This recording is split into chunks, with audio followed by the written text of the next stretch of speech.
నమస్తే welcome to Haripriya's media. So మనతో పాటు ఈరోజు కాంగ్రెస్ పార్టీ లీడర్ చరణ్ కౌశిక్ యాదవ్ గారు ఉన్నారు.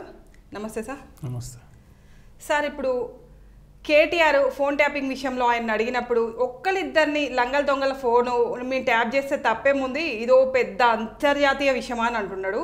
సో ఎవరిక్కడ సార్ లంగల దొంగలు? అంటే కేసీఆర్ గారు ఒప్పుకున్నందుకు మొదటగా వారికి ధన్యవాదాలు. ఎందుకంటే ట్యాప్ చేసిన విషయం ఒకలో ఇద్దరితో జరిగి ఉందని చెప్పేసి తెలంగాణ తనే ఒప్పుకోండు. అవును. అదే కాకుండా ఇది చట్టవిరుద్ధం. ఫోన్ ట్యాపింగ్ అనేది చాలా చట్టవిరుద్ధం. ఇది రాజ్యాంగ ఉల్లంఘన. అంటే ప్రతి వ్యక్తికి పర్సనల్ స్వేచ్ఛ ఉంటుంది.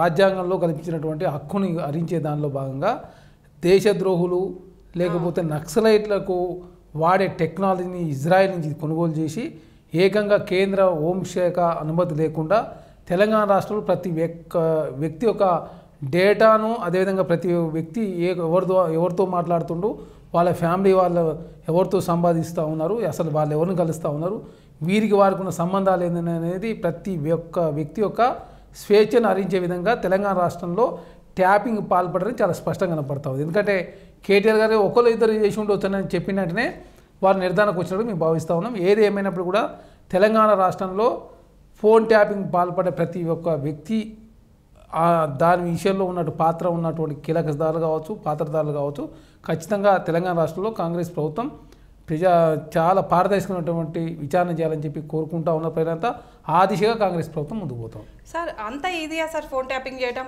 దీన్ని చేయాలంటే కేంద్రం నుంచి ఆర్డర్స్ రావాలి. ఇంత ఈజీగా వీళ్ళు ఎలా చేయగలిగారు? పైగా సమర్థించుకుంటారు, చేయడం చాలా ఈజీ అన్నట్లు. హీరోయిన్లది కూడా ఫోన్ ట్యాప్ చేసి వాళ్ళ పర్సనల్ మ్యాటర్ కూడా బయట పెట్టారు. మరి వాళ్ళ పరిస్థితి ఏంది? అన్నీ ఈయన చేతిలో ఉన్నాయి. ఇప్పుడు అందరి ఫోన్కి సంబంధించిన డేటా అంతా ఈయన చేతిలో ఉంది. మరి వాళ్ళ భవిష్యత్తు ఏంది, వాళ్ళ పరిస్థితి ఏంది? అంటే వాస్తవంగా చెప్పాలంటే తెలంగాణ రాష్ట్రంలో కావచ్చు, దేశంలో కావచ్చు, ఎప్పుడైనా తీవ్రవాదులు కావచ్చు, నక్సలైట్ల విషయంలో ఫోన్ ట్యాపింగ్ పాల్పడుతుంది ప్రభుత్వం. కానీ అట్లాంటి విషయాన్ని పక్కకు వదిలేసి ఏకంగా తెలంగాణ రాష్ట్రంలో రాజకీయ నాయకుల మీద, అదే కాకుండా హీరోయిన్ల మీద, వాళ్ళ పాటలైనటువంటి ఎవరైతే సార్ అదే రాజకీయ నాయకుల మీద అంటే ఓకే, ఆయన పదవి నిలబెట్టుకోవడం కోసం చేసిండు అనుకోవచ్చు. హీరోయిన్ల మీద ఎందుకు? అదే చెప్తా ఉన్నాం కదా, తెలంగాణ రాష్ట్రంలో శృతి మించి తెలంగాణ రాష్ట్రంలో వాళ్ళ పాటినటువంటి మంత్రులు కావచ్చు, ఎమ్మెల్యేలు కావచ్చు, నాయకుల మీద, ప్రతిపక్ష పార్టీలకు సంబంధించిన నాయకుల ఫోన్లు, తెలంగాణ రాష్ట్రంలో వ్యాపారం చేసే వ్యాపారుల ఫోన్లు, అదే కాకుండా హీరోయిన్ల ద్వారా వ్యాపారాల నుంచి రాజకీయ నాయకుల సంబంధాలు, తర్వాత ఈ ట్యాపింగ్ ద్వారా బ్లాక్మెయిల్ చేసే కార్యక్రమం జరిగిందని చెప్పేసి పెద్ద ఎత్తున తెలంగాణ రాష్ట్రంలో చర్చ జరుగుతూ ఉంది. దాని విషయంలో ప్రజలంతా కూడా ఆసక్తిగా ఎదురు చూస్తూ ఉంటారు. అసలు దీని వెనకాల ఎవరున్నారని చూసినప్పుడు తీగలాగితే దొంగంతా బయటకు వచ్చినట్టు తెలంగాణ రాష్ట్ర ప్రణీత్ రావు, రాధాకిషన్ రావు, ప్రభాకర్ రావు గారు, అదే కాకుండా తిరుపతి అన్న, తర్వాత శ్రీనివాస్ నాయుడు, తర్వాత గట్టుమల్లు, అదే కాకుండా దీని వెనకాల ప్రధానంగా కేసీఆర్ గారి కన్సర్న్లే జరిగిందని చెప్పేసి పెద్ద ఎత్తున చర్చ జరుగుతాం. ఎందుకంటే కేసీఆర్ గారి ప్రమేయం లేకుండా కింద అధికారులు ఎవరు కూడా ఆ పని చేయలేదని చాలా స్పష్టంగా కనపడతా ఉంది. ప్రభాకర్ రావు గారు చెప్పారు, ఆనాడున్న ప్రభుత్వం మేము ఏది చెప్తే అది చేసినామని చెప్పేసి ప్రభాకర్ రావు గారు చెప్పారంటే కేసీఆర్ గారి ప్రమేయం ఉన్నది, కేటీఆర్ గారి ప్రమేయం ఉన్నది, హరీష్ రావు గారు ఉన్నారు, ఇలా సంతోష్ రావు గారు ఉన్నారు, కవిత గారు ఉన్నారు, కల్వకుంట్ల కుటుంబం మొత్తం ఇందులో ఇన్వాల్వ్ అయి ఉందని చాలా స్పష్టంగా కనపడతా ఉంది. కాబట్టి ఆ దిశగా విచారణ చేస్తారని చెప్పేసి మేము భావిస్తూ ఉన్నాం. అదే కాక తెలంగాణ రాష్ట్ర ప్రజలంతా కూడా అదే కోరుకుంటూ ఉన్నారు. ఎందుకంటే తెలంగాణ రాష్ట్రంలో ప్రజాస్వామ్యం ఉండాలని చెప్పి ప్రజలంతా కోరుకుని తెలంగాణ రాష్ట్రం కావాలని చెప్పి తెచ్చుకున్న తెలంగాణలో ఇంత దుర్మార్గాలకు ఒడిగట్టిందని చెప్పి ప్రజలంతా చర్చించుకుంటూ ఉన్నారు. వారి పార్టీలో ఉన్న నాయకులంతా కూడా మారిపోవడం, పార్టీ మారడం ప్రధాన రీజన్ ఇది. అంటే ఇంతకుముందు కూడా ఎగ్జామ్స్ టైంలో పేపర్ లీక్ అయితే పేపర్ అన్నాక 1-2 పేపర్లు లీక్ కావా, మళ్ళీ అదే నోటు దుడుస్తారా, మళ్ళీ అదే మాట. అంటే ఏం చెయ్యలేదు అంటే ఇప్పుడు కాంగ్రెస్ పార్టీ ఏం చెయ్యలేదని అనుకుని అంటున్నా మాటలని. అంటే తెలంగాణ రాష్ట్రంలో మీరు 2014 నుంచి ఏది జరిగినా మీరు చూడండి, 13 సార్లు పేపర్ లీక్ అయినాయి టీఎస్పీఎస్సీ. దాని విషయంలో స్పందించలేదు. ఇంటర్మీడియట్ వాల్యుయేషన్ మూలంగా కావచ్చు, గ్లోబల్ సంస్థ మూలంగా చాలామంది విద్యార్థులు అనిపి దాని గురించి వచ్చినప్పుడు 1-2 పేపర్ లీక్ అయితే అని చెప్పేసి మాట్లాడిన సందర్భం మనం చూసినాం. ఇప్పుడు ఏకంగా ఆ ట్యాపింగ్ వ్యవహారం వస్తే 1-2 జరిగి ఉండొచ్చు, మా వెంటక కూడా బిగ్గలేరని చెప్పే ప్రయత్నం కేటీఆర్ గారు చేస్తూ ఉన్నారంటే తెలంగాణ రాష్ట్రంలో జరగబోయే పార్లమెంట్ ఎలక్షన్ దగ్గరలో ఉన్నాయి కాబట్టి దాని గురించి ఇష్యూని డైవర్ట్ చేసే దానిలో భాగంగా వారు మాట్లాడుతూ ఉన్నారు. తెలంగాణ రాష్ట్రంలో మాది కాంగ్రెస్ ప్రభుత్వం, ప్రజాప్రభుత్వం, ప్రజల శ్రేయస్ కోసం కాంగ్రెస్ ప్రభుత్వం పనిచేస్తుంది. మేము గతంలో టీఆర్ఎస్ పార్టీ లాగా చట్టాన్ని ఉల్లంఘించే పరిస్థితిలో తెలంగాణ రాష్ట్ర కాంగ్రెస్ ప్రభుత్వం ఉండదు. ఏ రాష్ట్రంలో కాంగ్రెస్ ప్రభుత్వం ఉన్నా కూడా ప్రజలు ఏదనుకుంటే అది చేయడానికి కాంగ్రెస్ ప్రభుత్వం సిద్ధంగా ఉంటుంది కాబట్టి చట్టం ప్రకారం దోషులు శిక్షించాలని చెప్పి కాంగ్రెస్ పార్టీ భావిస్తూ ఉంది కాబట్టి ఇంట్రాగేషన్ జరుగుతూ ఉంది. వాళ్ళలాగా ఎవరిని పడితే వాళ్ళు అరెస్ట్ చేసి వాళ్ళలాగా ఎవరిని పడితే వాళ్ళని ఇంట్రాగేషన్ చేయకుండా వాస్తవాలు బయట పెట్టకుండా అదే కాక బాధ్యులను ఇంట్రాగేషన్ చేసి వాస్తవాలు తీసుకున్నప్పుడు మాత్రమే చట్టం నిలబడుతుంది. వాళ్ళు ఉన్నా కానీ మీరు అరెస్ట్ చేపిస్తారా సార్? ఎస్, కాంగ్రెస్ వాళ్ళు ఉన్న అధికారులు ఈనాడు ప్రభుత్వంలో ఉన్నటువంటి అధికారులు ఉన్న ప్రతిపక్ష పార్టీ సమ కేసీఆర్ గారు ఉన్నా ఎవరున్నా బాధ్యులు కావాల్సిందే. ఎందుకంటే చట్టం తన పని తను చేసుకోవాల్సింది. చట్టం ముందు అందరూ అతిథులే. అధికార పార్టీ ప్రతిపక్షమా ప్రజా సంఘాల లేదు కాంగ్రెస్ పార్టీకి ఉన్న వ్యక్తులు అని చెప్పి చూడాల్సిన అవసరం లేదు. ఎందుకంటే చట్టాన్ని మనం గౌరవించాల్సిన అవసరం ఉంది. చట్టం తన పని తాను చేసుకుంటూ పోతుంది. ఎందుకంటే చట్టం ఉల్లంఘన జరిగిందనే కదా తెలంగాణ రాష్ట్రంలో కాంగ్రెస్ ప్రభుత్వం ప్రజలు కోరుకున్నది. కాబట్టి అట్లాంటి తెలంగాణ రాష్ట్రంలో కాంగ్రెస్ ప్రభుత్వం వచ్చిన తర్వాత ప్రజారంజక పాలన అందిస్తూ ఉంది. ప్రజలంతా కూడా చాలా సుఖ సంతోషాలతో ఉన్నారు. ప్రజాస్వామ్యం ఒకసారి బతికి బట్టగట్టిందని చెప్పి ప్రజలు అనుకుంటా ఉన్నారు. కాబట్టి చాలామంది నాయకులు బీఆర్ఎస్ పార్టీ నుంచి భారతీయ జనతా పార్టీ నుంచి కాంగ్రెస్ పార్టీకి వస్తూ ఉన్నారు. కాంగ్రెస్ పార్టీ అంటే ప్రజాస్వామ్యం ఉండే పార్టీ, కాంగ్రెస్ పార్టీ అంటే రాజ్యాంగాన్ని కాపాడే పార్టీ, కాంగ్రెస్ పార్టీ అంటే చట్టాలను గౌరవించే పార్టీ అని చెప్పి చాలామంది నాయకులు కాంగ్రెస్ పార్టీకి వస్తూ ఉన్నారు. ప్రధాన కారణం ఫోన్ ట్యాపింగే. సార్, ఇప్పుడు వరంగల్ నుంచి లోక్సభ టికెట్ ఇచ్చిన అభ్యర్థి రాత్రికి రాత్రి లెటర్ రాసి పెట్టి నేను ఈ పార్టీ నుంచి పోటీ చేయను, ఇందులో సమ్ రీజన్స్ ఉన్నాయని చెప్పింది. ఇప్పుడు ఆమె కూడా కాంగ్రెస్ పార్టీలోకి వస్తుందా సార్? ఇప్పుడు కేశవరావు వచ్చి జాయిన్ అయ్యారు ఆల్రెడీ. ఇప్పుడు కవిత కూడా జాయిన్ అయింది, ఎంపీ అభ్యర్థి. సో ఇంకా ఇప్పుడు ఈమె కేశవరావు కూతురు కూడా జాయిన్ అవుతున్నారు కదా, మాజీ మేయర్. సో ఇప్పుడు ఈమె కూడా జాయిన్ అవుతున్నారా సార్? అంటే మీరు టీఆర్ఎస్ పార్టీలో రంజిత్ రెడ్డి గారు టికెట్ ఇస్తే కూడా వారు కూడా పోటీ చేయకుండా కాంగ్రెస్ పార్టీకి వచ్చిండు. అదే కాకుండా కడియం కావ్య గారికి ఇస్తే కూడా వారు కూడా కడియం సిఆర్ గారు కడియం కావ్య గారు కూడా ఇంట్రెస్ట్ చూపకుండా కాంగ్రెస్ పార్టీలోకి రావాలని చెప్పేసి. అంటే మీరు వలలేసి లాగుతున్నారని అంటున్నారు కదా? వలలేయాల్సిన అవసరం లేదు. తెలంగాణ రాష్ట్రంలో మాది ప్రజాప్రభుత్వం. కాంగ్రెస్ పార్టీలో ఉంటే స్వేచ్ఛ ఉంటుంది, సమానత్వం ఉంటుంది. కాంగ్రెస్ పార్టీలో సోషల్ జస్టిస్ ఉంటుంది, నిర్బంధాలు ఉండవు. కాంగ్రెస్ పార్టీలో ఫోన్ ట్యాపింగ్ ఉండదు. కాంగ్రెస్ పార్టీలో ఎవరి పని వాళ్ళు కాంగ్రెస్ పార్టీ వాళ్ళే ట్యాపింగ్ చేశారు కదా, అప్పుడు వాళ్ళ అధికారులు కూడా చేశారు. ఇప్పుడు మేము తెలంగాణ కాంగ్రెస్ పార్టీ అధికారులు ఉంది కాబట్టి మేము అట్లాంటి దానికి పాల్పడం కాబట్టి నాయకులు కావచ్చు ప్రజలతో కాంగ్రెస్ పార్టీ అంటే స్వేచ్ఛ ఉంటుంది, డెమోక్రసీ ఉంటుంది. మంత్రి పని చేసుకుంటాడు, ఎమ్మెల్యే పని చేసుకుంటాడు, ముఖ్యమంత్రి పని చేసుకుంటారు. నిర్బంధాలు ఉండవు. ఎవరి స్థాయిలో ఎవరికి లిమిట్స్లో వాళ్ళు పని చేసుకుంటారు. మీరు కడియం శ్రీహరి గారు చెప్పిన అదే కే కేశవరావు గారు చెప్పిన వ్యాఖ్యలు చెప్తున్నారా? అంటే బీఆర్ఎస్ పార్టీలో స్వేచ్ఛ ఉండదు, ఆ ముగ్గురు చేతిలోనే ఉంటుంది మొత్తం పార్టీ అని. మీరు గతంలో చూసారు కదా, టీఆర్ఎస్ పార్టీ 10 సంవత్సరాల కాలం అధికారులు ఉన్నప్పుడు తెలంగాణ రాష్ట్రంలో వాట్సాప్ కాళ్ళు చేసుకున్నారు, ఫేస్ టైం మాత్రం మాట్లాడారు. తెలంగాణ రాష్ట్ర కాంగ్రెస్ పార్టీ వచ్చిన తర్వాత వాట్సాప్ ఫేస్ టైంలు అన్నీ కూడా బంద్ అయిపోయినాయి.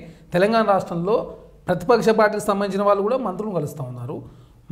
అధికార పార్టీలో ఉన్నటువంటి నాయకులంతా కూడా ప్రతిపక్షంలో ఉన్నటువంటి ఎమ్మెల్యేలను కలిసే పరిస్థితి తెలంగాణ రాష్ట్రంలో ఉన్నది. గతంలో సమైక్య రాష్ట్రంలో అట్లాంటి సంప్రదాయం ఉండేది. కానీ కేసీఆర్ గారు వచ్చిన తర్వాత టీఆర్ఎస్ అంటే టీఆర్ఎస్, కాంగ్రెస్ అంటే కాంగ్రెస్, బీజేపీ అంటే బీజేపీ అనే పరిస్థితికి కేసీఆర్ గారు దిగదార్చి రాజకీయాల్లో కనీసం మానవ విలువలు లేకుండా చేసే ప్రయత్నం కేసీఆర్ గారు చేశారు. కాబట్టి అట్లాంటి దుర్మార్గాల నుంచి మేము బయటపడమని చెప్పేసి మాకు స్వేచ్ఛ ఉండాలంటే కాంగ్రెస్ పార్టీ ఉండాలి. తెలంగాణ రాష్ట్రం ఇచ్చింది కాంగ్రెస్ పార్టీ కాబట్టి యునానిమస్లో కాంగ్రెస్ పార్టీకి వస్తూ ఉన్నారు. మరి మీరు తీసుకోవడం కరెక్టేనా? ఇంతకుముందు మీరే చెప్పారు బీఆర్ఎస్ పార్టీ గెలిచినాక కాంగ్రెస్ పార్టీలో ఉన్న వాళ్ళందరినీ తీసుకొని పోయిందని. ఇప్పుడు మీరు చేస్తుంది కరెక్టేనా? మేము చట్టం ప్రకారం మరి అక్కడ వాళ్ళని రాజీనామా చేపించి తీసుకోవాలి. వాళ్ళు రాజీనామా చెప్పారు కదా, వాళ్ళు కూడా వాళ్ళు మెర్జీ చేసుకున్నారు. మేము చట్టం ప్రకారం ప్రజలు ఏదనుకుంటే అది చేయడం కాంగ్రెస్ పార్టీ సిద్ధంగా ఉంది. ప్రజలంతా కోరుకుంటా ఉన్నారు.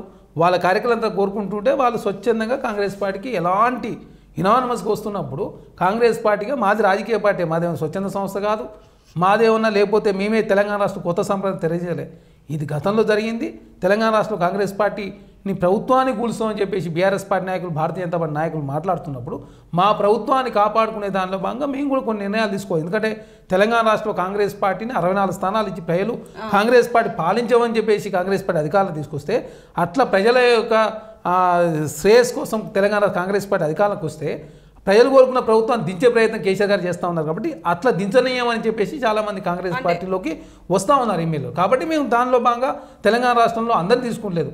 కాంగ్రెస్ పార్టీలో ఉన్నట్టు నాయకులందరితో సంప్రదించి ఎవరు తీసుకుంటే కాంగ్రెస్ పార్టీ లాభం, ఎవరు కాంగ్రెస్ పార్టీకి వద్దని చెప్పేసి నిర్ణయాలు కార్యకర్తలు చర్చించిన తర్వాత మాత్రమే కాంగ్రెస్ పార్టీలో తీసుకుంటా ఉన్నాం. అంటే కేసీఆర్ గారు 64 సీట్లే కదా వచ్చినాయి, మళ్ళీ తిరిగి అందరు మా దాంట్లోకి వస్తారు అన్న దానికి మీరు భయపడి తీసుకుంటారు? ఇప్పుడు భయపడి కాదు, తెలంగాణ రాష్ట్రంలో ప్రజాస్వామ్యము మంచిగా ఉండాలా, డెవలప్మెంట్ జరగాల, అదేవిధంగా ఇట్లాంటి కూలుస్తాము లేకపోతే ఎమ్మెల్యే కొనుగోలు చేసే వారం జాతీయ స్థాయిలో భారతీయ జనతా పార్టీ నరేంద్ర మోడీ గారు చేస్తూ ఉన్నారు కాబట్టి అట్లాంటి పరిస్థితి కాంగ్రెస్ పార్టీ ప్రజల కోసం వచ్చిన పార్టీ ప్రజల చేత ఎన్నుకున్న ప్రభుత్వం కాబట్టి అట్లాంటి ప్రభుత్వం ఉండాలని చెప్పేసి గెలిచినటువంటి ఎమ్మెల్యేలు బీఆర్ఎస్ పార్టీ సంబంధించి కావచ్చు భారతీయ జనతా పార్టీ నాయకులు చాలామంది కాంగ్రెస్ పార్టీ రావడానికి సిద్ధంగా ఉన్నారు కాబట్టి అట్లాంటి ప్రజల శ్రేయస్ కోసం ఏర్పడే ప్రభుత్వం కాబట్టి మేము ఈ 5 సంవత్సరాల కాలం పాటు మంచి అద్భుతమైన పాలన అందించాలంటే ఖచ్చితంగా కొన్ని రాజకీయ నిర్ణయాలు తీసుకోవాలని చెప్పి ప్రభుత్వం భావించింది కాబట్టి కొంతమందిని జాయిన్ చేసుకుంటా ఉన్నాం. అయితే ముందు కాంగ్రెస్ పార్టీ నుంచి పోయిన వాళ్ళనే మీరు మళ్ళీ తీసుకుంటారని ఒక విమర్శ వస్తుంది. అట్లా ఏం లేదు కదా. ఇప్పుడు కాంగ్రెస్ పార్టీ నుంచి బీఆర్ఎస్ పార్టీలో పోయిన వాళ్ళు ఉన్నారు, బీఆర్ఎస్ పార్టీలకు వేరే పార్టీ నుంచి వచ్చిన వాళ్ళు ఉన్నారు, ఇంకా పూర్తి స్థాయిలో చాలా మంది కాంగ్రెస్ పార్టీ ఫస్ట్ అంటే గర్వాపస్ పేరు మీద. ఎందుకంటే ఇప్పుడు కేశవరావు గారు ఉన్నారు, తీర్థయాత్రలో పోయిన తర్వాత ఇంటికి రావాల్సిందనే ఉద్దేశంతో వారు చాలా చక్కనైన మాట చెప్పిండు. ఎవరైనా ఇంటికి రావాల్సింది మధ్యలో తీర్థయాత్రలో పోయినప్పుడు స్టార్ హోటల్ ఉండొచ్చు, లేకపోతే ఒక హోటల్ మంచిలో చిన్న హోటల్ ఉండొచ్చు, కానీ అంతిమంగా ఇంటికి రావాల్సింది కాబట్టి కాంగ్రెస్ పార్టీగా నేను చివరి దశలో నా కాంగ్రెస్ పార్టీ అన్ని ఇచ్చింది, కాంగ్రెస్ పార్టీ ద్వారా చాలా పదవులు అనుభవించిన కాంగ్రెస్ పార్టీ సమైక్య రాష్ట్రంలో నన్ను పీసీసీ ప్రెసిడెంట్ చేసింది, ఏఐసీసీ స్పోక్స్ పర్సన్ చేసింది, ఏఐసీసీ సిడబ్ల్యూసీ మెంబర్ చేసింది, రాజ్యసభ చేసింది, ఎమ్మెల్సీ చేసింది. కాబట్టి అట్లాంటి పార్టీలోకి నేను పోవాలి, తెలంగాణ రాష్ట్రం ఇచ్చింది కాంగ్రెస్ పార్టీ అని చెప్పేసి వారు రావడం జరిగింది. ఇప్పుడు ఎట్లా గుర్తొచ్చింది మరి ఆయనకి? అధికారంలో లేనప్పుడు గుర్తుకు రాలేదా? అదే చెప్తా ఉన్నారు కదా, కొన్నిసార్లు నిర్ణయాలు తీసుకునేటప్పుడు కొన్నిసార్లు పొరపాటు జరుగుతుందని చెప్పేసి చాలా స్పష్టంగా వారే ప్రకటించారు. అంటే ఆయనే చెప్పారు అధికారంలో ఉన్న పార్టీలోకే వెళ్తారు ప్రతిపక్షం నుంచి అని. అదే చెప్తా ఉన్నారు కదా. ఇప్పుడు అంటే ఆనాడేమో తెలంగాణ రాష్ట్రం కోసం, తెలంగాణ పునర్నిర్మాణం కోసం నేను తెలంగాణ రాష్ట్రం సమితికి పోయినా, తెలంగాణ రాష్ట్ర పునర్నిర్మాణం కోసం పోతే అక్కడ నిర్బంధాలు ఉన్నాయి, ఫోన్ ట్యాపింగ్ పాల్పడుతూ ఉన్నారు, అసలు ప్రజాస్వామ్యం లేకుండా చేసిరు. అదేవిధంగా వారి కుటుంబము, అదేవిధంగా వారి సామాజిక వర్గము, వారి బంధువులు తెలంగాణ రాష్ట్రం రాబందులా పీడించుకున్నారు. కాబట్టి తెలంగాణ రాష్ట్రంలో నేను గతంలో ఉన్నటువంటి పార్టీలకు పోతానని చెప్పేసి కేశవరావు గారు వస్తాను. వారు ఆల్రెడీ రాజ్యసభ సభ్యులు, వారు కూతురు మేయర్గా ఉన్నారు, వారు కొత్తగా పదవులు ఇచ్చేది కూడా ఏం లేదు కదా. వారి పదవులతోనే కాంగ్రెస్ పార్టీకి వస్తున్నప్పుడు అలా దానిలో భాగంగా తెలంగాణ రాష్ట్రంలో హైదరాబాద్లో కావచ్చు, తెలంగాణ రాష్ట్రంలో అట్లాంటి అనుభవం ఉన్న నాయకులు వచ్చినట్లయితే కాంగ్రెస్ పార్టీ కొంత మేలు జరుగుతుందని చెప్పేసి దానిలో భాగంగా కాంగ్రెస్ పార్టీ తీసుకుంది. అదే అడుగుతున్నాం సార్, ఆల్రెడీ పదవుల్ని రాజీనామా చేపించి తీసుకోవాలి కదా. మేము అనేది చూస్తూ ఉన్నారు కదా, పదవులు రాజీనామా చేయాలని. మీరు ఇంతకు ముందు అదే చెప్పారు కదా సార్, రాజీనామా చేపించే తీసుకోవాలి బీఆర్ఎస్ వాళ్ళు అన్నారు, మీరు మళ్ళీ అదే తప్పు చేస్తారు. మనకి ఇక్కడ విషయం ఏంటంటే పదవులకు సంబంధించి చట్టం ప్రకారం ఏది ఉంటే చట్ట ఉల్లంఘన కాంగ్రెస్ ప్రభుత్వం చేయదు. ఓకే, చట్టం ప్రకారం చట్టపరిధిలో ఎట్లుంటే రాజీనామా చేయాలంటే రాజీనామే, లేదా మెర్జికి అవకాశం మెర్జే, లేకపోతే చట్టం ప్రకారం ముందుకు పోవాలని చెప్పి కాంగ్రెస్ ప్రభుత్వం భావిస్తూ ఉంది. దానిలో భాగంగా కొందరు ఆ పార్టీలో ఉండి కూడా మద్దతు ఇస్తుండొచ్చు కాంగ్రెస్ పార్టీ కండ వేసుకోకుండా. కాబట్టి దాని ప్రకారం అంటే చట్ట ఉల్లంఘన చేయొద్దు అనేది చెప్పి కాంగ్రెస్ పార్టీ. అంటే మీరు ఏమంటున్నారు, బీఆర్ఎస్ పార్టీలో కాంగ్రెస్ పార్టీకి సంబంధించి ఇంకా కోవట్లు ఉన్నారంటున్నారా? కోవట్ల గురించి మేము అనేది ఏంటంటే కొందరు ఎట్లుంటే కాంగ్రెస్ ప్రభుత్వానికి మద్దతు ఇస్తుండొచ్చు, కండ వేసుకోకుండా అదే అంటే చెప్తా ఉన్నాం. ఇప్పుడు ప్రభుత్వాలు అన్నప్పుడు రెండు పార్టీలు కలిసి ప్రభుత్వం ఏర్పాటు చేసినప్పుడు ఎట్లయితే ఉంటుందో అదే స్టైల్లో అల్ల ఉండి కూడా ఇళ్ళ మద్దతు ఇచ్చే వాళ్ళు ఉంటారు, లేదు కాంగ్రెస్ పార్టీ ఉండాలని చెప్పి కోరుకునే వాళ్ళు ఉంటారు, మళ్ళీ ఎలక్షన్లు వద్దనే వాళ్ళు ఉంటారు, ప్రజాస్వామ్యం ఉండాలని చెప్పి కోరుకునే వాళ్ళు ఉంటారు. తెలంగాణ రాష్ట్రంలో కేసీఆర్ గారు అధికారంలోకి వచ్చిన తర్వాత మొత్తం విచ్చలవిడిగా ప్రజాస్వామ్యంలో ఓట్లను విపరీతంగా కొనుగోలు చేసి రాజకీయాలంటే కలుషితం చేసి కాస్ట్లీ చేసి ఈనాడు సామాన్యులు ఎవరు కూడా రాజకీయాలు చేసే పరిస్థితి లేకుండా చేసింది కేసీఆర్ గారు. అది ప్రజలంతా కూడా చూస్తూ ఉన్నారు. కాబట్టి అట్లాంటి రాజకీయ విషయ సంస్కృతి ఉండదు కాబట్టి బై ఎలక్షన్లు రావద్దని చెప్పేసి కోరుకుంటా ఉన్నారు ప్రజలంతా. ఎందుకంటే ఎలక్షన్లు వస్తే కోట్ల రూపాయల ఖర్చు, ఆ కోట్ల రూపాయలు ఖర్చు పెట్టిన తర్వాత మళ్ళీ ప్రజల మీద పడి ఇబ్బంది పెడుతున్నామని చెప్పి ప్రజలే వద్దు, ఈ 5 సంవత్సరాల కాలం పాటు కాంగ్రెస్ పార్టీ ఉండాలని చెప్పి కాంగ్రెస్ పార్టీ అధికారంలోకి తీసుకొచ్చిన తర్వాత కాంగ్రెస్ ప్రభుత్వం కూల్చే ప్రయత్నం భారతీయ జనతా పార్టీ బీఆర్ఎస్ పార్టీ చేస్తున్నప్పుడు వారి కార్యకర్తల నిర్ణయం మేరకు చాలామంది కాంగ్రెస్ పార్టీకి వస్తున్నప్పుడు కాంగ్రెస్ పార్టీగా మేము తీసుకోవాల్సిన అవసరం ఉంటుంది, తీసుకోవాల్సి, ఎందుకంటే మాది రాజకీయ పార్టీ కాబట్టి. ఆయన ఇంతకుముందు ప్రతిపక్షం లేకుండా ప్రతిపక్షంలో ఉన్న వాళ్ళందరినీ తీసుకున్నాడు, ఇప్పుడు మీరు అదే చేస్తారు. అంటే మీరు కూడా ప్రతిపక్షం లేకుండా ప్రతిపక్షం ఉండొద్దని చెప్పి కోరుకోవడం లేదు. ఎవరిని కూడా మేము బలవంతం పెట్టి కానీ, బెదిరించి కానీ, ఫోన్ ట్యాపింగ్ పాల్పడి కానీ, లేకపోతే రాజకీయంగా బ్లాక్మెయిల్ చేసి కానీ కాంగ్రెస్ ప్రభుత్వం కానీ కాంగ్రెస్ పార్టీ తీసుకోవడం లేదు, తీసుకోదు కూడా. మీరు చూస్తూ ఉన్నారు తెలంగాణ రాష్ట్రంలో కాంగ్రెస్ పార్టీ అధికారంలోకి వచ్చిన తర్వాత ఏసీబీ దాడులు పెద్ద ఎత్తున తెలంగాణ రాష్ట్రంలో నడుస్తూ ఉన్నాయి. ఎవరైతే కరప్షన్ పాల్పడతారో అధికారుల మీద చర్యలు తీసుకుంటా ఉన్నారు. విజిలెన్స్ ఉండాలని చెప్పి కాంగ్రెస్ పార్టీ కోరుకుంటా ఉంది, లోకాయుక్త ఉండాలని చెప్పి కాంగ్రెస్ పార్టీ కోరుకుంది. అదేవిధంగా హెచ్ఆర్సీకి కమిషన్ చైర్మన్ మెంబర్లు ఉండాలని చెప్పి కాంగ్రెస్ పార్టీ కోరుకుంది. సమాచార యాక్ట్ కమిషనర్గా అదేవిధంగా మెంబర్లు ఉండాలని చెప్పి కాంగ్రెస్ పార్టీ కోరుకుంటా ఉంది. అన్ని వేదికల ద్వారా ఎక్కడ ప్రజాస్వామ్యంలో ప్రజలకు నష్టం జరుగుతుందని చెప్పి కాంగ్రెస్ పార్టీ కోరుకుంటూ ఉంది. కాబట్టి ఈ ప్రజాస్వామ్యాన్ని బతికించే వేదికలను చెప్పి ఉండాలని చెప్పి కోరుకుంటా ఉంది. పత్రికలు యథేచ్ఛగా వార్తలు రాయాలని చెప్పి కోరుకుంటా ఉంది. మీడియా సంస్థలు యథేచ్ఛగా ప్రసార మాధ్యమాల ద్వారా ప్రసారం చేయాలని చెప్పి కోరుకుంటా ఉంది. ప్రతిపక్ష పార్టీలన్నీ కూడా అసెంబ్లీకి రావాలా, అసెంబ్లీలో మాట్లాడాలా, వారి సలహాలు సూచనలు తీసుకోవాలని చెప్పి కాంగ్రెస్ పార్టీ కోరుకుంటా ఉంది. కాబట్టి అసెంబ్లీలో చాలా 10 సంవత్సరాల తర్వాత సుదీర్ఘ కాలం పాటు 2 సార్లు సమావేశాలు జరిగితే పెద్ద ఎత్తున చర్చకు తావు తీసింది. చర్చల్లో కూడా ప్రతిపక్ష పార్టీలకు అవకాశం ఇచ్చారు. వాళ్ళు మాట్లాడిన సలహాలు సూచనలు కూడా కాంగ్రెస్ పార్టీ తీసుకుంటే కేసీఆర్ గారు కనీసం అసెంబ్లీ రాకుండా నల్గొండ సభ పోయి రాజకీయం చేసే ప్రయత్నం చేసింది. కాబట్టి తెలంగాణ రాష్ట్రంలో ప్రతిపక్ష నాయకుడు ఉండే అసెంబ్లీ రాడు, అధికార పక్షంలో ముఖ్యమంత్రిగా సెక్రటరీ రాకుండా ప్రజలను కలగకుండా ప్రజలను ఇబ్బంది పెట్టి తెలంగాణ రాష్ట్ర ప్రజాస్వామ్యం లేకుండా చేసింది. కాబట్టి అట్లాంటి పార్టీలో మేము ఉండొద్దని చెప్పేసి చాలామంది కాంగ్రెస్ పార్టీకి వస్తూ ఉన్నారు. వాళ్ళు ఏమంటారంటే కాంగ్రెస్ పార్టీ బీజేపీ పార్టీ ఒక్కటైపోయి ఇక్కడ ప్రాంతీయ పార్టీని బతకకుండా చేస్తుంది, ఇదంతా వాళ్ళ ట్రిక్స్ అంటారు. 9 సంవత్సరాల కాలం పాటు మద్దతు ఇచ్చింది ఎవరు? 9 సంవత్సరాల కాలం పాటు తెలంగాణ రాష్ట్రంలో డబుల్ ఇంజన్ సర్కార్ నడిచింది. ఆ ప్రభుత్వానికి మద్దతు ఇచ్చిందే కేసీఆర్ గారు. మీరు వారు కలిసి ఉండి ఇప్పుడు తెలంగాణ రాష్ట్ర కాంగ్రెస్ భారతీయ జనతా పార్టీ ఒకటంటే ఎవరు అర్థం ఉందా? జాతీయ స్థాయిలో భారతీయ జనతా పార్టీ ఒడగొట్టే పార్టీ కాంగ్రెస్ పార్టీ. కాబట్టి కాంగ్రెస్ పార్టీ జాతీయ స్థాయిలో ఉండొద్దని చెప్పి భారతీయ జనతా పార్టీ కోరుకొని మా అధినాయకురాలు సోనియా గాంధీ గారి మీద, రాహుల్ గాంధీ మీద ఈడీ దాడులు, మా పార్టీ నాయకులను భారతీయ జనతా పార్టీలో జాయిన్ చేసుకుంటూ మా పార్టీ నాయకుల మీద ఈడీ పోతా ఉంది, ఇన్కమ్ ట్యాక్స్ పోతా ఉంది, మా కాంగ్రెస్ పార్టీ సంబంధించిన అకౌంట్లన్నీ కూడా సీజ్ చేసిర్రు.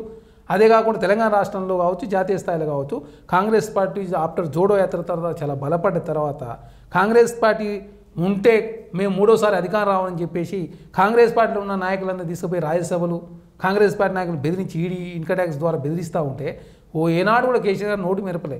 కానీ జాతీయ స్థాయిలో కాంగ్రెస్ పార్టీ ఇండియా కూటమి పార్టీలను బెదిరించి ఆర్ఎల్ఎల్ అంటే దాన్ని తీసుకుపోడు, జేడీఎస్ని తీసుకుపోడు, జేడీని తీసుకుపోడు, అదే కాకుండా ఆంధ్ర రాష్ట్రం టీడీపీ జనసేనతో పొత్తు పెట్టుకునే ప్రయత్నం భారతీయ జనతా పార్టీ చేస్తూ ఉంది. భారతీయ జనతా పార్టీ జాతీయ స్థాయిలో చిన్న చితక పార్టీలతో పొత్తు పెట్టుకొని 3వసారి అధికారం రావాలని చెప్పి కలగంతా ఉన్నారు. అదే కాకుండా కాంగ్రెస్ పార్టీ ఇండియా కూటమిలో ఉన్నటువంటి ఆమ్ ఆద్మీ పార్టీ కేజ్రీవాల్ గారిని అరెస్ట్ చేసి జైలు పెట్టారు. అంతకుముందు మనీష్ సిసోడియా గారిని జైలు పెట్టారు. అంతకుముందు సత్య వారిని పెట్టారు. అంటే భారతీయ జనతా పార్టీ ఇండియా కూటమిలో పార్టీల మీద, భారతీయ జనతా పార్టీ వ్యతిరేకంగా పనిచేసే పార్టీల మీద, నరేంద్ర మోడీ గారికి అమిత్ షాకి వ్యతిరేకంగా మాట్లాడే మీడియా సంస్థల మీద కావచ్చు, అదే ప్రతిపక్ష ప్రజాస్వామ్యంలో ప్రజా సంఘాలను కూడా అణివేసే ప్రయత్నం భారతీయ జనతా పార్టీ చేస్తూ ఉంది. కాబట్టి జాతీయ స్థాయిలో భారతీయ జనతా పార్టీ ఓడించేది కాంగ్రెస్ పార్టీ. కాబట్టి ఇండియా కూటమి ఖచ్చితంగా 310 స్థానాలు తక్కువ కూడా గెలవబోతూ ఉందనేది చాలా స్పష్టం. అదే కాకుండా మీరు చూస్తూ ఉన్నారు, మొన్న ప్రశాంత్ కిషోర్ గారు చాలా స్పష్టంగా బీహార్లో భారతీయ జనతా పార్టీ కావచ్చు, జేడీయూ కావచ్చు, కనీసం 5 పార్లమెంట్ స్థానాలు గెలిచే పరిస్థితి లేదు అని చాలా స్పష్టంగా వారే ప్రకటించారంటే బీహార్లో దాదాపు 39 స్థానాలు ఉన్నాయి. అంటే 39లో 35 స్థానాలు వరకు 34 స్థానాలు ఇండియా కూటమి గెలవబోతూ ఉంది. అదే కాకుండా ఉత్తరప్రదేశ్లో 60 స్థానాలు ఉంటాయి, 40 స్థానాలకు పరిమితం అని చెప్పేసి పెద్ద ఎత్తున సర్వేలు వస్తూ ఉంది. కాబట్టి ఇండియా కూటమి బలపడతా ఉంది. భారతీయ జనతా పార్టీ ఇండియా కూటమి బలహీనపడుతుంది. కాబట్టి చిన్న చితకపాటితో పొత్తు పెట్టుకునే ప్రయత్నం వారు చేస్తూ ఉన్నారు. బీఆర్ఎస్ పార్టీ, భారతీయ జనతా పార్టీ ఏ క్షణమైనా కలిసిపోయే అవకాశం ఉంది. 9 సంవత్సరాల కాలం పాటు వారే కలిసి పనిచేశారు. ఆంధ్ర రాష్ట్రంలో జగన్మోహన్ రెడ్డి గారు, టీడీపీ, జనసేన అందరూ కూడా భారతీయ జనతా పార్టీలో ఉన్నటువంటి బీ టీంలే. బి అంటే బాబు, జే అంటే జగన్, పి అంటే పవన్ అనేది ఇక్కడనే తెలంగాణలో కేసీఆర్ గారు 9 సంవత్సరాల కాలం కలిసి పనిచేశారు. కాబట్టి తెలంగాణ రాష్ట్రంలో కావచ్చు, జాతీయ స్థాయిలో కావచ్చు, భారతీయ జనతా పార్టీ ఓడించేది కాంగ్రెస్ పార్టీ అని చెప్పేసి ప్రజలను నమ్ముతా ఉంటే కాంగ్రెస్ పార్టీ భారతీయ జనతా పార్టీ ఎట్లా ఒకటవుతుంది? దానికి సమాధానం చెప్పాలి కదా కేసీఆర్ గారు. సార్ ఇప్పుడు మీరు కేటీఆర్ గారు చేసిన ట్వీట్ చూసారా? సో ఈ బీఆర్ఎస్ పార్టీని వదిలేసి కాంగ్రెస్ పార్టీలో జాయిన్ అవుతున్న వాళ్ళంతా ద్రోహులు అని చెప్పి ప్రజల గుండెలో ఎప్పుడు బీఆర్ఎస్ పార్టీ, కేసీఆర్ ఎప్పుడు బంగారంలాగా బ్రతికే ఉంటారని ఆయన చెప్తున్నారు. మేము కూడా అదే కోరుకుంటున్నాం. కేసీఆర్ గారు ఉండాలా, బీఆర్ఎస్ పార్టీ ఉండాలా ప్రతిపక్షంలో అని చెప్పి కోరుకుంటూ ఉన్నాం. మీరు ప్రతిపక్షంలో ఉండాలి కానీ అసెంబ్లీ రాకుండా మాదే ప్రతిపక్ష పార్టీ, మేమే తెలంగాణ రాష్ట్రం కొత్తగా సైన్యాన్ని తయారు చేసుకోండి, మీ పార్టీ ఉండాలని చెప్పి మేము కోరుకుంటున్నాం. మీ పార్టీ ఉంచుకోండి, మేము అభ్యంతరం లేదు. ఏదో బీఆర్ఎస్ పార్టీ మొత్తమే కథం కావాలా, బీఆర్ఎస్ పార్టీ ఉండొద్దని చెప్పి మేము కోరుకుంటలేము. మీరు ప్రజాస్వామ్యంలో బీఆర్ఎస్ పార్టీ అని కూడా ఒక ప్రతిపక్ష పాత్రను పోషించండి. ఎంతసేపు అబద్ధాలు చెప్పి చేసి 10 సంవత్సరాల కాలం పాటు తెలంగాణ రాష్ట్రంలో ప్రజలంతా కూడా హింసించారు. మీరు ప్రతిపక్ష పార్టీని కలవలేదు, ప్రతిపక్ష పార్టీలు లేకుండా చేసిరు, ప్రజా సంఘాల గొంతు లేకుండా చేసిరు, మీడియా సంస్థల మీద ఆంక్షలు పెట్టిరు. అదే కాకుండా తెలంగాణ రాష్ట్రంలో 6,70,000 కోట్ల రూపాయలు అప్పు చేసి ఏదో తెలంగాణ మొత్తం మీరే ఉద్ధరిస్తున్నట్టు మీడియా వేదికగా, సోషల్ మీడియా వేదికగా ప్రచారం చేసుకుని 2వసారి అధికారంలోకి వచ్చారు. 2వసారి అధికారంలోకి వచ్చిన తర్వాత ఏమైనా ఉద్ధరించారంటే 10 సంవత్సరాల కాలం నోటిఫికేషన్లు నిరుద్యోగులకి ఈ 10 సంవత్సరాల కాలంలో పెద్ద ఎత్తున టీఎస్పీఎస్లో పేపర్ లీక్ అయినాయి, ఇంటర్మీడియట్ వాల్యుయేషన్ లీక్ అయినాయి, ఫోన్ ట్యాపింగ్ పాల్పడ్డారు, ధరణి ద్వారా పెద్ద ఎత్తున దాదాపు 6,000 ఎకరాల అటవీ భూములు గుంజుకున్నారు, ధరణి ద్వారా పెద్ద ఎత్తున భూస్వాములంతా కూడా దోపిడీ పాల్పడ్డారు, ధరణి ద్వారా ఆనాడు నక్సలైట్ల మూలంగా దొరలంతా కూడా హైదరాబాద్ సెటిల్ అయ్యి ఈ ధరణి పేరు మీద మళ్ళీ ఊళ్ళలోకి వచ్చేసి భూ తగాదాలు భూ సెటిల్మెంట్ చేశారు. కాబట్టి తెలంగాణ రాష్ట్రంలో ఇసుక మాఫియా జరిగింది, తెలంగాణ రాష్ట్రంలో మైనింగ్ మాఫియా జరిగింది, తెలంగాణ రాష్ట్రంలో ధరణి మాఫియా జరిగింది, తెలంగాణ రాష్ట్రంలో పోలీస్ మాఫియా అంటే ఫోన్ ట్యాపింగ్ పాల్పడి పెట్టుబడిదారులను బెదిరించే ప్రయత్నం, హీరోయిన్లను బెదిరించే ప్రయత్నం, ఫ్యామిలీలో ఉన్నటువంటి తండ్రి కొడుకుకు తర్వాత తండ్రికి అదేవిధంగా తల్లికి పంచాయతీ పెట్టే ప్రయత్నం, భార్య భర్తకు పంచాయతీ పెట్టే ప్రయత్నం మీరు చేసిరు కాబట్టి మీ పాపాలను కూడా తెలంగాణ ప్రజలు చూసిరు కాబట్టి ఎవరు కూడా బీఆర్ఎస్ పార్టీలో ఉండడానికి ఇష్టపడతలేరు. ఏ పార్టీ అయినా కూడా ఎంతో కొంత మనగడ సాధిస్తుంది. ఇప్పుడు కమ్యూనిస్ట్ పార్టీ కావచ్చు, తర్వాత 100 సంవత్సరాల చరిత్ర ఉన్న పార్టీలు కూడా ఈ తెలంగాణ సమాజాలు కావచ్చు, భారతదేశంలో చాలా పార్టీలు ఉన్నాయి. ఆ పార్టీలు ఏ విధంగా ఉంటే భవిష్యత్తులో కూడా బీఆర్ఎస్ పార్టీ గట్టే ఉంటుంది. తెలంగాణ రాష్ట్రం వాళ్ళు వచ్చేలేదు, తెలంగాణ రాష్ట్రంలో బీఆర్ఎస్ పార్టీ అధికారంలోకి రాదు అంటే కొత్త సైన్యాన్ని తయారు చేసుకుంటా అంటుండు కదా. మీరు విలువలతో కూడిన రాజకీయాలు చేయకుండా ఎంతసేపు ప్రజలను మభ్యపెట్టే ప్రయత్నం చేసి, ప్రజాస్వామ్యాన్ని కూని చేసి, ప్రతిపక్ష పార్టీని నిర్వీర్యం చేసి, ప్రజలను అవమానాలకు గురి చేసేటట్టు చేసిరు కాబట్టి ఈనాడు మీకు ఆ గది పట్టింది అని చెప్పి మేము భావిస్తా ఉన్నాం. అదే కాకుండా మీరు ఉండండి, ప్రతిపక్ష పాత్ర పోషించండి, మంచి ప్రతిపక్ష పార్టీ ఏ విధంగా ఉంటుందో కొత్త నాంది పలకండి, అప్పుడు మీకు ప్రజలు విశ్వాసంలో తీసుకుంటారు. మీరే మారకుండా కాంగ్రెస్ పార్టీ ఇది చేసిందే, కాంగ్రెస్ పార్టీ అది చేసిందని చెప్పి మీరు ట్వీట్ చేస్తే తెలంగాణ రాష్ట్ర ప్రజలు ఎవరు నమ్మరు. తెలంగాణ రాష్ట్రంలో ప్రతిపక్ష నాయకుడు అసెంబ్లీకి రాడు, ప్రతిపక్ష నాయకుడు అబద్ధాలు మాట్లాడతాడు, ప్రతిపక్ష నాయకుడు సూచనలు చేయకుండా ఎంతసేపు ప్రజలను కల్లిబొల్లి మాటలు చెప్పి మరొకసారి ఓటు తెప్పించుకునే ప్రయత్నం బీఆర్ఎస్ పార్టీ చేస్తుంది. సార్ ఇప్పుడు కవిత విషయానికి వస్తే, కవితను అరెస్ట్ చేసిన తర్వాత జై తెలంగాణ అనుకుంటూ పోతుంది, కడిగిన ముత్యంలాగా నేను బయటకు వస్తా అంటుంది, ఇదంతా రాజకీయంగా నా పైన చేసిన కుట్ర అంటుంది. ఎట్లా చూస్తారు సార్ దీన్ని మీరు? బీఆర్ఎస్ పార్టీ భారతీయ జనతా పార్టీ ఒకటే, ఎప్పుడో కావాల్సిన అరెస్టు మరి ఇప్పుడు ఎందుకు చేశారు? అదే చెప్తా ఉన్నాను, తెలంగాణ రాష్ట్రంలో బీఆర్ఎస్ పార్టీ భారతీయ జనతా పార్టీ చాలా బలహీనపడ్డాయి. 17 పార్లమెంట్ స్థానాలకు 14 పార్లమెంట్ స్థానాలు తక్కువ అవును కాంగ్రెస్ పార్టీ గెలవబోతా ఉంది. కాబట్టి కొన్ని పార్లమెంట్ స్థానాలు గెలవాలంటే భారతీయ జనతా పార్టీ బీఆర్ఎస్ పార్టీ వేరు, కవితని అరెస్ట్ చేసినట్టు వీరంతా వేరని చెప్పేసి దానిలో భాగంగా అరెస్ట్ చేసి నేను కడియం ముత్యంలాగా వస్తా, ముత్యము సముద్రం ఒకటి ఉంటుంది, నువ్వు మద్యం కుంభకోణం చేసినావు, ఒక మహిళ అయి ఉండి మద్యం కుంభకోణం చేసి అదే ముత్యము మద్యం కుంభకోణం చేసి మీరు ఏకంగా కడిగిన ముత్యంలాగా వస్తుంది. ఎట్లా ముత్యం వస్తుంది? నువ్వు చేసిందే అవినీతి, అవినీతి చేసినతో పాటు ఆమ్ ఆద్మీ పార్టీని కూడా లేకుండా చేసే ప్రయత్నం మీరు చేసుకున్న ఒప్పందంలో భాగంగా మీ ఆ కేసులో ఉన్న అందరూ అరెస్ట్ అయ్యారు. అంటే కేజ్రీవాల్కి తెలియదు అంటారా సార్? ఇది కేజ్రీవాల్ గారికి సంబంధం ఉంటే కేజ్రీవాల్ గారిని ఎప్పుడు అరెస్ట్ చేసేవారు? అసలు కవిత గారిని కవిత ఇప్పుడు అదే కదా, కవిత వాంగ్మూలంతో కేజ్రీవాల్ని మరి 100 కోట్లు ఎట్టుపోయి 100 కోట్ల సంగతి అదే కదా. వీళ్ళు చేసింది చేసి అనవసరంగా కేజ్రీవాల్ గారికి మచ్చ అంటే ప్రయత్నం. ఇండియా కూటమిలో కాంగ్రెస్ పార్టీ ఆమ్ ఆద్మీ పార్టీ పొత్తు పెట్టుకోవడంతో హర్యానాలో కావచ్చు, ఢిల్లీలో కావచ్చు, అదే కాకుండా గోవాలో కావచ్చు, గుజరాత్లో కావచ్చు కాంగ్రెస్ పార్టీ సీట్లు ఓట్లు పెరుగుతున్నాయి. కాబట్టి ఈ అరెస్టు ద్వారా కేజ్రీవాల్ గారిని బలహీనపరచాలా, అవినీతి మచ్చయ్యాలని చెప్పేసి దురుద్దేశంతో నరేంద్ర మోడీ గారు అరెస్ట్ చేసినట్టుగా భావిస్తాను ప్రజలంతా కూడా. కవిత గారు అరెస్ట్ తోటి తెలంగాణ రాష్ట్రంలో ఎలాంటి చలనం లేదు, కవిత గారు అరెస్ట్తో చలనం లేదు. కాబట్టి కేజ్రీవాల్ గారిని అరెస్ట్ చేస్తే కూడా చలనం ఉండదని చెప్పి అనుకున్నాడు. కానీ జాతీయ స్థాయిలో పెద్ద చర్చ జరిగింది. అమెరికా లాంటి దేశం కూడా స్పందించిందంటే కేజ్రీవాల్కి ఎలాంటి చెడ్డ పేరు లేదని చాలా స్పష్టంగా కనపడుతుంది. కాబట్టి ఇండియా కూటమిలో ప్రజాస్వామ్యం పరిరక్షించాలని చెప్పేసి ఇండియా కూటమి ద్వారానే సాధ్యమవుతుందని చెప్పేసి ఇండియా కూటమిలోకి కేజ్రీవాల్ గారు రావడంతో చూసి ఓరలేక జాతీయ స్థాయిలో నష్టం జరుగుతుంది. కాబట్టి గుజరాత్లో భారతీయ జనతా నష్టం జరుగుతూ ఉంది, హర్యానాలో జరుగుతూ ఉంది, ఢిల్లీలో జరుగుతూ ఉంది. అసలు పంజాబ్లో అసలు భారతీయ జనతా వచ్చే పరిస్థితి లేదు. చాలా పార్టీలు అక్కడ అకాలీదళంతో పొత్తు పెట్టుకుందామంటే వాళ్ళు పొత్తు రాలేదు. తమిళనాడు ఏడీఎంకే మేము రావునైనా మీరు మమ్మల్ని మింగే ప్రయత్నం చేసి మమ్మల్ని సర్వనాశనం చేసి వాళ్ళు రాకపోతే దినాకరంతో పొత్తు. ఆంధ్ర రాష్ట్రంలో ఏ విధంగా టీడీపీ జనసేన జగన్మోహన్ రెడ్డి గారి పొత్తు, మహారాష్ట్ర పోతే ఎన్సీపీ అదేవిధంగా శివసేనతో పొత్తు, ఏక్నాథ్ షిండే అజిత్ పవార్తో పొత్తు. అజిత్ పవార్ 70,000 కోట్ల కుంభకోణం చేసిండు, ఉరిదీయాలని చెప్పినటువంటి భారతీయ జనతా పార్టీ అట్లాంటి వ్యక్తిని తీసుకొచ్చి ఆర్థిక శాఖ ఇచ్చారు. కుటుంబ పార్టీల వ్యతిరేకం అని చెప్పేసి జేడీఎస్ తోటి కర్ణాటకలో పొత్తు పెట్టుకురు, తెలుగుదేశంతో అక్కడ ఆంధ్ర రాష్ట్రంలో పొత్తు పెట్టుకురు, మా ఎన్సీపీ శివసేనతోటి మహారాష్ట్రలో పొత్తు పెట్టుకురు. అంటే భారతీయ జనతా పార్టీ నీతి జాతి ఏది లేదని చాలా స్పష్టం. కుటుంబ పార్టీ అవినీతి పార్టీ అనేది కాదు వాళ్ళకి కావాల్సింది. మూడోసారి అధికారం రావాలన్న ఆకాంక్ష అనేది వారు కొట్టుమిటి ఆడుతూ ఉంది. కాబట్టి జాతీయ స్థాయిలో చిన్న చితక పార్టీతో పొత్తు పెట్టుకొని ప్రతి వ్యక్తి అవినీతి పార్టీ అనే ముద్ర వేసే ప్రయత్నంలో భాగంగా నరేంద్ర మోడీ గారు కేజ్రీవాల్ గారిని అరెస్ట్ చేసినారు మేము భావిస్తాము. అదే కాకుండా కేజ్రీవాల్ గారు ఇప్పటివరకు కూడా మీరు చెక్ చేసుకోండి, 2014 నుంచి ఇప్పటివరకు భారతీయ జనతా పార్టీతో ఏనాడు పొత్తు పెట్టుకోలేదు, ఏనాడు కూడా భారతీయ జనతా పార్టీ మద్దతు ఇవ్వలేదు.